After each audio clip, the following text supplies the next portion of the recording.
we're going to start with one of my favorite things to do every season, and it's almost a call your shot thing where you try and find a team who people aren't as high on and be high on them. I'll point to my San Diego State pick last year that I tried to convince everybody to get on board with, and I still think I was trying to convince you to while we were watching them play in the national championship game.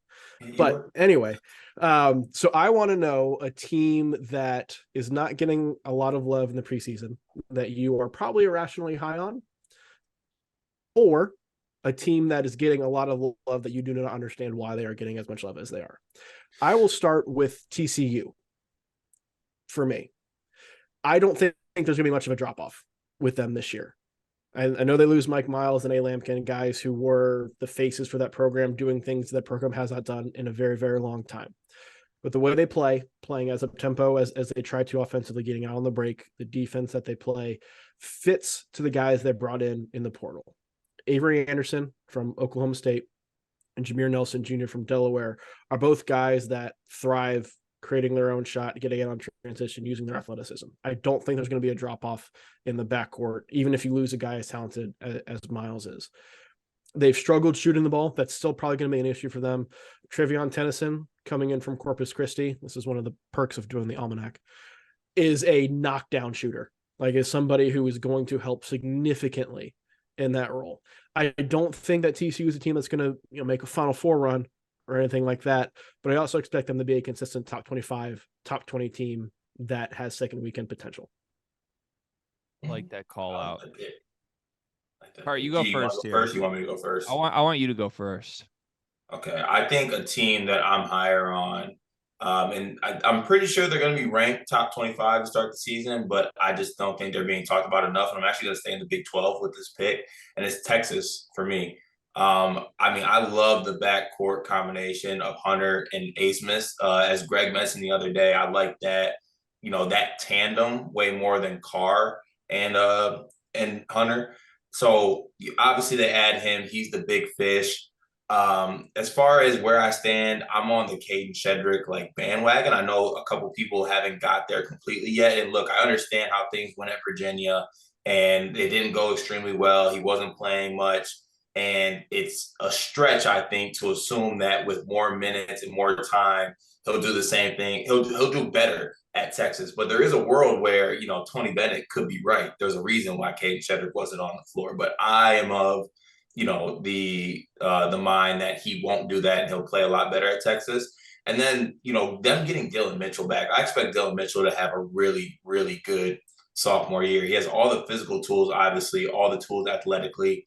And, from everything I've heard from people who've actually been around that program and in that program, he's an extremely hard worker. So I bank on his game developing as far as him being a better jump shooter and things like that. But I just think he'll have a higher usage and ability to show his talents. So I really like this Texas team. I think they're going to be really good this year. And, I might be one of the few that believe in Rodney Terry as the one that can do the job for Texas.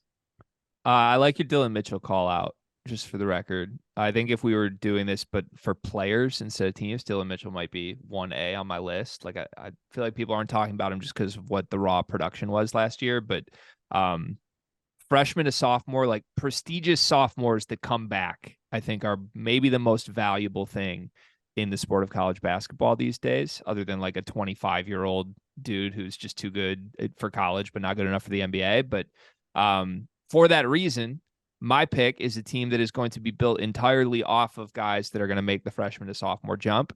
And I'm sticking in Big Ten land. I'm going with the Ohio State Buckeyes. This team is not being talked about anywhere, as far as I know. I don't think anyone's giving them consideration as a top 25 group. That's probably fair based on how bad last season was. This team, to me, is going to be significantly better at every single position, primarily the big three sophomores that are back. Bruce Thornton, I think, is an all Big Ten point guard this year.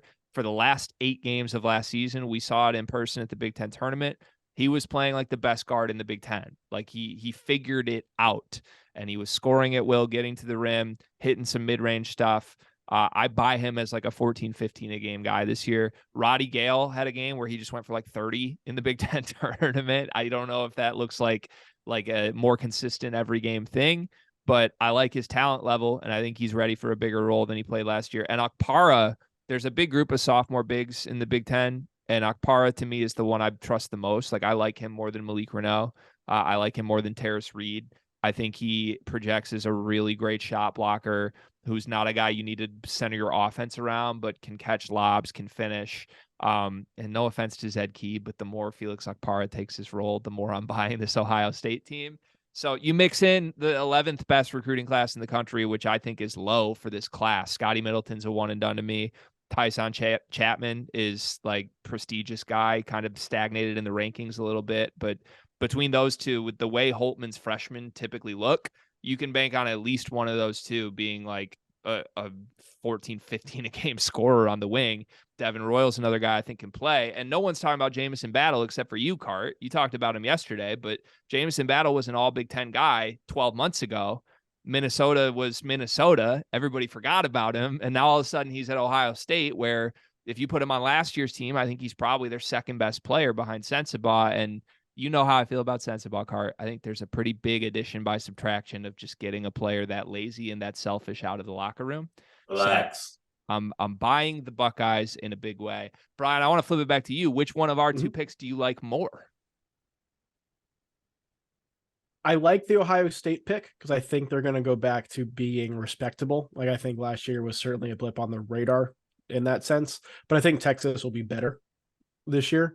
I still have questions about Rodney Terry long term, but he put together a roster that I like, and certainly has more talented pieces, more experienced pieces. I kind of talked about with Indiana earlier.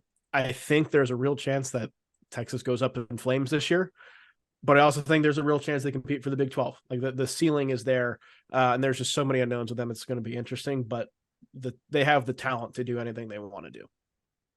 Yeah, that's such a fun backcourt. Score one for me, Greg. Suck it. All right, long show. Let's move on to the next topic. What do we got?